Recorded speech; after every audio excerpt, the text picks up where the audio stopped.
Hello guys, welcome to ఈ cinema. ఇవాళ మనం బాక్ అనే సినిమా రివ్యూ చూద్దాం. ఇది ఒక కామెడీ హారర్ ఫిలిం.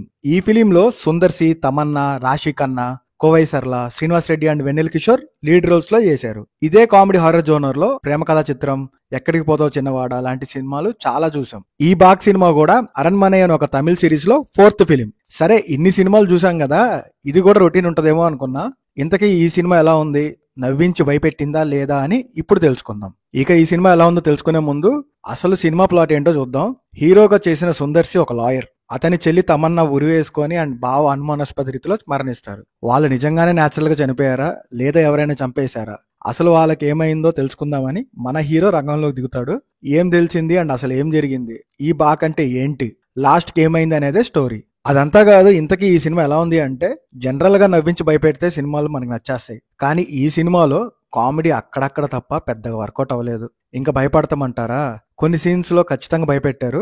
కానీ సినిమా చూస్తున్నప్పుడు ఒక రొటీన్ హారర్ కామెడీ సినిమా లానే అనిపించింది. నాకైతే జస్ట్ పర్లేదు అని అనిపించింది గైస్. సినిమా టైటిల్ బాక్ అనేది మాత్రమే కొత్తగా ఉంది. కథ కథనం పాత చింతకాయ పచ్చడే. ఇక సినిమాలో పాజిటివ్స్ అండ్ నెగిటివ్స్ చూసే ముందు వీడియో నచ్చితే లైక్ చేసి సబ్స్క్రైబ్ చేసుకోండి. వీడియో మొత్తం చూడండి, ఎక్కడ ఏది రివీల్ చేయలేదు. ఇక సినిమాలో ముందుగా పాజిటివ్స్ మాట్లాడుకోవాలంటే విజువల్ ఎఫెక్ట్స్ బాగున్నాయి, మర్డర్ ఇన్వెస్టిగేషన్ క్లైమాక్స్ బాగుంది, తమన్నా పర్ఫార్మెన్స్ కూడా నచ్చింది నాకు. Raashi Khanna and Sundar C performance కూడా పర్లేదు. ఇక కోవై సర్లా, శ్రీనివాస్ రెడ్డి అండ్ వెన్నెల కిషోర్ కామెడీ అక్కడక్కడ బానే ఉంది. ఇంకా హిప్ హాప్ తమిళ మ్యూజిక్ సినిమాకి ప్లస్ అని చెప్పొచ్చు. ఇక నెగిటివ్స్ అంటారా, సినిమాలో మర్డర్ ఇన్వెస్టిగేషన్ ఇంట్రెస్టింగ్ గా వెళ్తుంది అని అనుకునే టైంలో నవ్వురా అని కామెడీ వచ్చి డివేట్ చేస్తుంది. కామెడీ అంతగా నవ్వు తెప్పించలేదు. స్టోరీ స్క్రీన్ ప్లే కూడా కొత్తగా ఏం అనిపించలేదు. ఫారెస్ట్ షాట్స్ అయితే అక్కడక్కడ సెట్ అని క్లియర్ గా అర్థమవుతుంది.